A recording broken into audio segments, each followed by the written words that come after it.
In Peru, mobilizations against Dina Boluarte's government continue amid the 202nd anniversary of the nation's independence. In Palestine, Israeli occupation forces have killed 185 Palestinians so far in 2023. The UN Office for Humanitarian Affairs also registered over 6,000 injured. Various international organizations disown the junta that seized power in Niger and demand the release of President Mohamed Bazoum.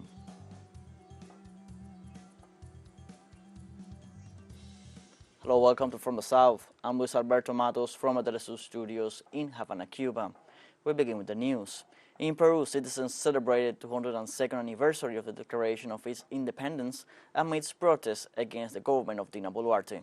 Social movements announced several mobilizations, road blockades, and other acts in rejection of appointed President Dina Boluarte in the framework of the celebration of the national holidays.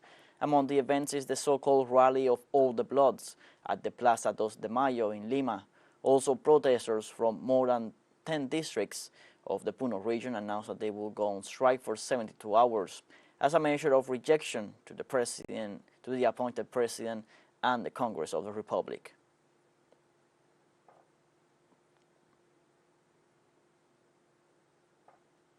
In Uruguay, workers of the Public Water and Sewage Company are on a 48-hour general strike. The workers are denouncing a government plan to close the state company. However, there is a shortage of personnel to carry out pipes maintenance and repairs throughout the country in view of the current water crisis in the nation. Following the actions undertaken by the union, the Ministry of Labor has called for a meeting to mediate between water company workers and management.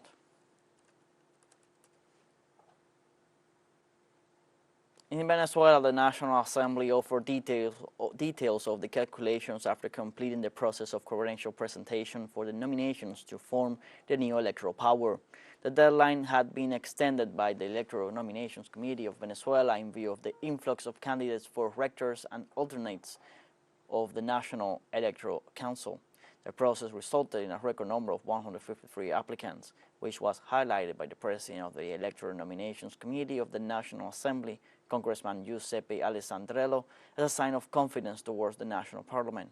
On Monday, July 31st, will begin the review and evaluation phase of the credentials.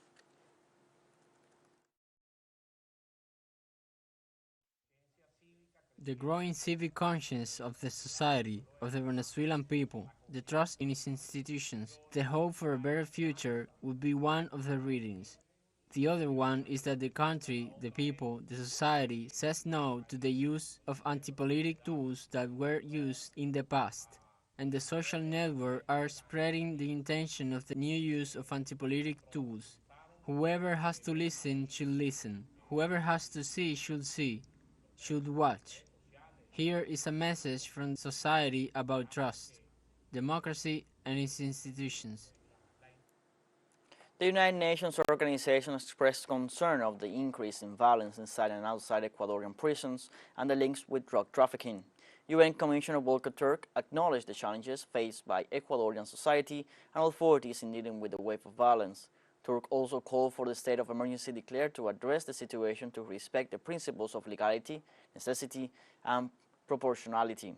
He also called on the government to apply the policy of social rehabilitation of incarcerated persons issued in 2022 and developed with the technical support of the UN Office for Human Rights.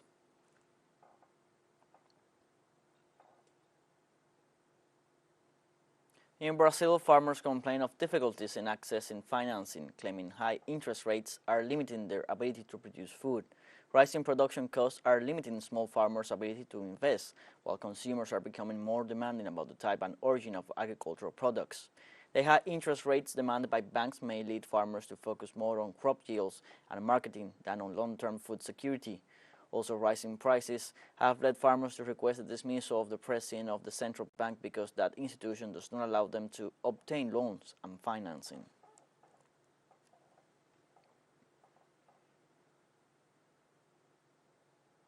In Argentina, the government and the International Monetary Fund on Friday agreed on disbursements of more than $7 billion to advance in the revision of the South American program. The Minister of Economy, Sergio Massa, affirmed that after a virtual meeting with the authorities of the IMF, the program of objectives and goals of accumulation of reserves and balance in the public accounts has been defined for a disbursement starting in August. Massa said that there will be two disbursements, one on 21st of August for $7.5 billion and another one in November. The IMF also confirmed in a statement that the agreement is subject to the continued implementation of the concrete policy actions and the approval of the Executive Board of the IMF, which is expected to meet in the second half of August.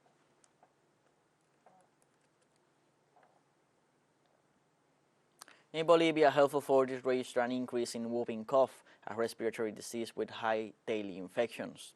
This has led to the implementation of emergency measures in the department of Santa Cruz, where 8 people have died from this vaccine-preventable disease.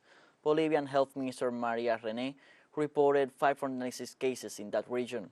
Whooping cough or pertussis is a respiratory disease that swells the trachea and bronchial tubes. It also causes violent coughing with a shocking sensation. The disease is preventable by means of the pentavalent vaccine that also covers diphtheria, tetanus, influenza B, and hepatitis, but parents do not immunize their children. So far, only 32% have been vaccinated. Let's take a short break, but remember you can join us on TikTok at TeleSUR English, where you will find news in different formats, news updates, and much more. Other stories coming up. Stay with us.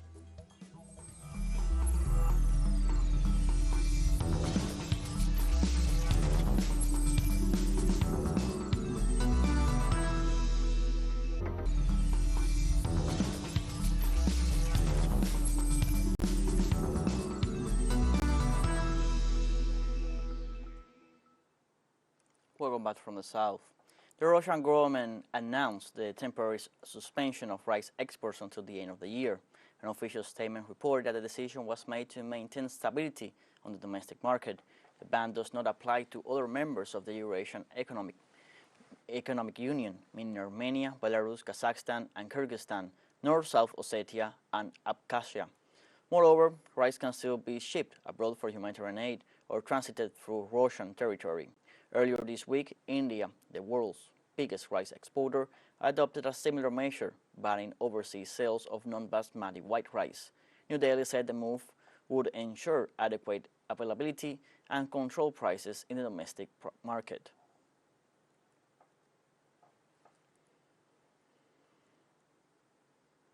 Russian President Vladimir Putin spoke at a press conference on the results of the Russia-Africa Summit, which was held in St. Petersburg and concluded on Friday.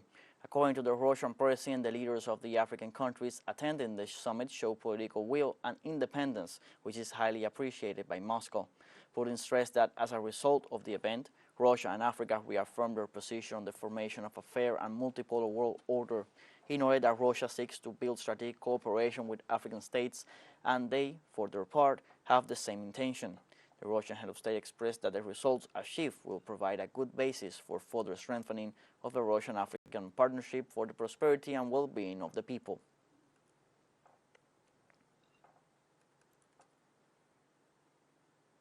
The Chinese government rejects a $345 million in defense aid to Taiwan from Washington and urged the U.S. to stop building up tensions. Chinese embassy spokesman Liu Pengyu said her country is firmly opposed to U.S. military ties and arms sales to Taiwan.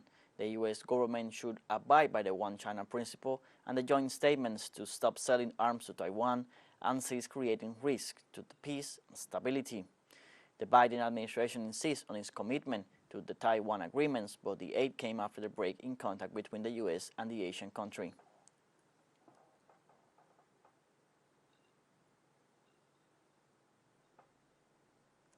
Also in China, the 31st FISU World University Summer Games were inaugurated on Friday in the city of Chengdu in the southwestern province of Sichuan. President Xi Jinping proposed a toast at the beginning of the banquet and warmly welcomed all the distinguished guests coming to China and attending the Games. The brand new Dong'an Lake Sports Park Stadium, with a capacity of 40,000 spectators, hosted the opening ceremony of the Games, with guests from all over the world, including more than 10,000 athletes and officials from nearly 170 countries and regions. The creative team behind the opening ceremony took the opportunity to showcase the city's vitality, cultural past, and youthful vigor. In addition to its deep and extensive culture, the city of Chengdu is known for its unique cuisine and for being home to giant pandas.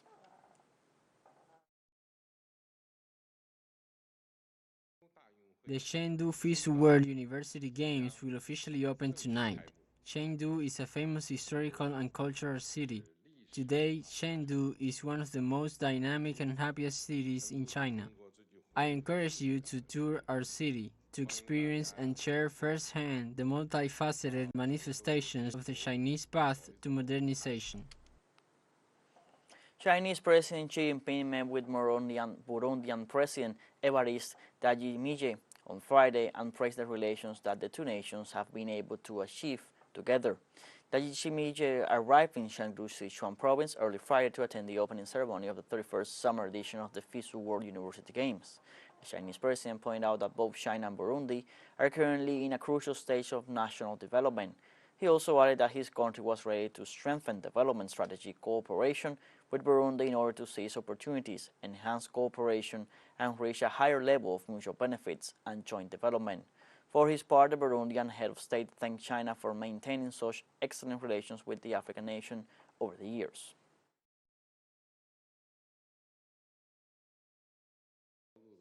Mr. President attaches great importance to China-Burundi relations and has made positive contributions to the development of the friendship between the two countries. I appreciate this very much. China-Burundi relations have withstood vicissitudes in the international arena. The two countries are all-weather friends who share will and woe and good partners who respect each other and work together for development. Currently, both China and Burundi are in an important period of national development. China is willing to strengthen the docking of development strategies with Burundi to seize opportunities, deepen cooperation, and achieve a higher level of mutual benefits and common development.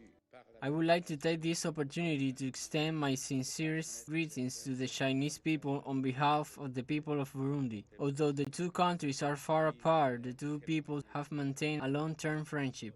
Today I came to the beautiful Chengdu as a guest. I saw that Chengdu and Burundi have many similarities.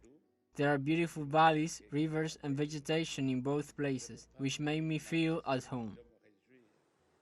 Also on Friday, Chinese President Xi Jinping met with Mauritanian President in Chengdu, capital city of southwest China's Sichuan province. During the meeting, President Xi stressed that China and Mauritania should continue to be good friends who support each other and jointly safeguard their common interests and international fairness and justice. Additionally, President Xi said that China will continue to support Mauritania in pursuing a development path suited to these national circumstances and oppose external interference in Mauritania's internal affairs. For his part, Ghazouani thanked China for its selfless assistance to Mauritania, especially the contributions made by Chinese medical teams to the health of Mauritanian people.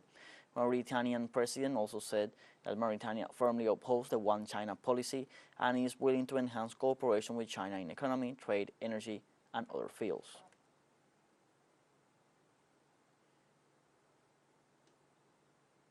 During a press conference, Chinese government spokeswoman Mao Ning demanded the United States to withdraw the illegal and unreasonable sanctions against Chinese personnel, including Chief Executive John Lee Kao-chiu, leader of Hong Kong. For this reason, Chinese officials will not be able to participate in the APEC meeting. Illegal and unreasonable sanctions against Chinese personnel, including Chief Executive John Lee Kao-chiu, are bullying that seriously violates basic norms of international relations. The U.S. side's refusal to invite the chief executive of the Hong Kong SAR, Special Administrative Region, to the U.S. to the APEC meeting by citing those sanctions as a reason is another mistake, which blatantly violates the APEC rules and contravenes the U.S. commitments as the host of the meeting. China expresses its strong dissatisfaction and resolute opposition to this, and has made solemn complaints with the U.S. The United Nations Office for the Coordination of Humanitarian Affairs reported that the Israeli regime security forces killed 185 Palestinians so far in 2023. The office detailed that 154 Palestinians lost their lives in the West Bank and the rest in the Gaza Strip, while another 6,000 were injured. In the same period, Israeli occupation troops forced Palestinians to demolish 542 structures in the West Bank, 141 of them in the occupied Jerusalem area.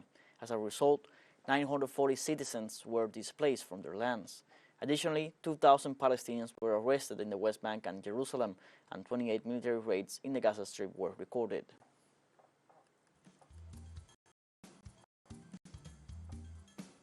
We have a second short break coming up, but before we invite you to visit our YouTube channel at TeleSUR English. There you'll be able to re-watch our interviews, top stories, special broadcastings, and more. Hit the subscribe button and activate the notification bell to stay up to date on the world's most recent events. Final short break, don't go away.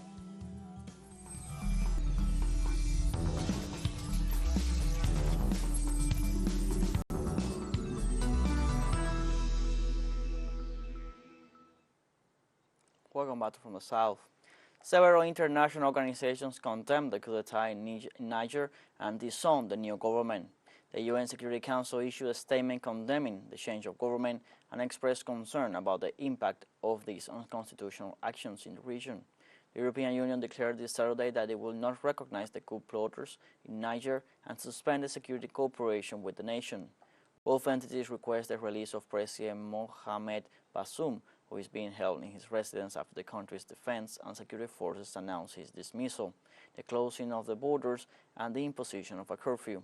The African Union, the governments of China and the United States have also stated their support for the return to constitutional order.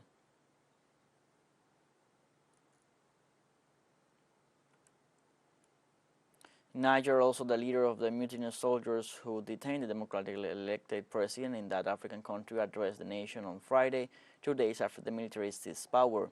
General Abdurrahmane Chiani, known as Omar, said that the country needed to change course to ensure its preservation and that he and the others had decided to intervene to overcome security, economic and social challenges. The general spoke on behalf of the National Council for the Safeguarding of the Country, the group of soldiers he said organized the takeover. The African Union and the Economic Community of West African States have condemned the coup d'etat and called for the release of President Mohamed Bazoum, amid reports that members of the presidential guard were holding him inside his palace.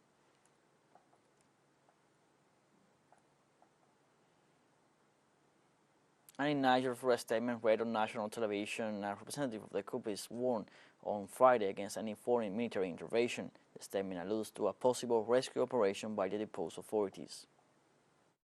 Despite the arrangements made by the CNSP for a quick return to normal situation, some former dignitaries holed up in chancelleries in collaboration with them are in a logic of confrontation with a view to the extraction of the deposed authorities. This bellicose, dangerous and perilous attitude will have no other results than the massacre of the Nigerian population and chaos. The CNSP is therefore witnessing the national and international opinion on the consequences of any foreign military intervention. The United Nations International Organization for Migration stated that at least 2,300 migrants left Senegal in an attempt to reach the Spain's Canary Islands in the first 6 months of the year, but only about 1,100 arrived. According to the international body, it is unclear what happened to the more than 1,000 people who did not make it to Spain, and hinted that they may have died at sea, been rescued from overturned boats, or been held by authorities. On a beach in northern Senegal, the bodies of many migrants waiting to make the dangerous journey from West Africa to Spain were found in the sand. Beach burials have happened for years but increased sharply in 2023, with about 300 bodies in the first 7 months, compared with just over 100 for the whole of 2022.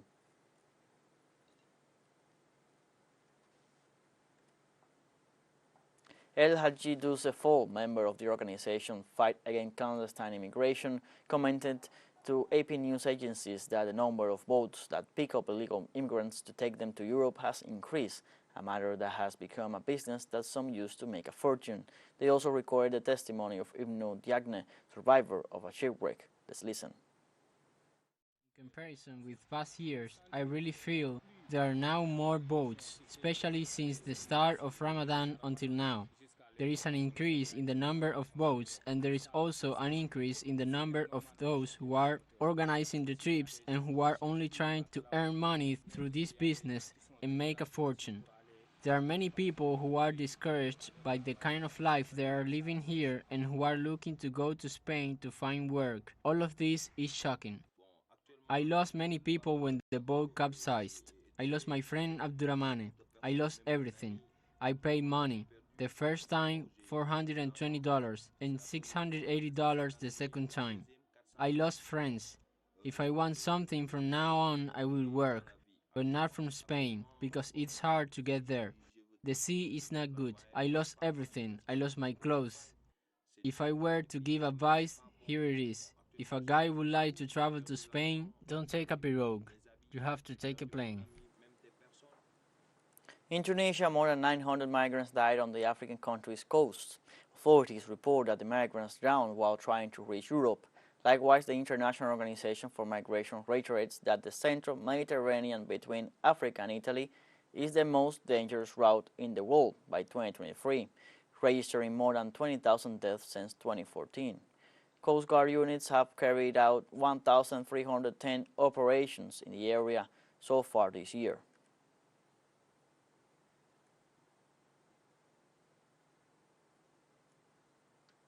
In Afghanistan, the government warned on Friday about the decrease of water reserves in the country.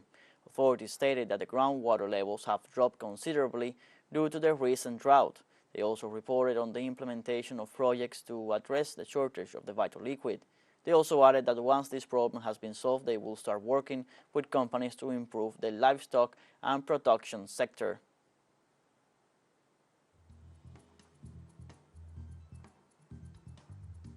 We have come to the end of this news briefing. You can find these and many other stories on our website at telesurenglish.net. Also join us on social media, Facebook, Twitter, Instagram, Telegram, and TikTok. For TeleSUR English, I'm Luis Alberto Matos. Thank you for watching.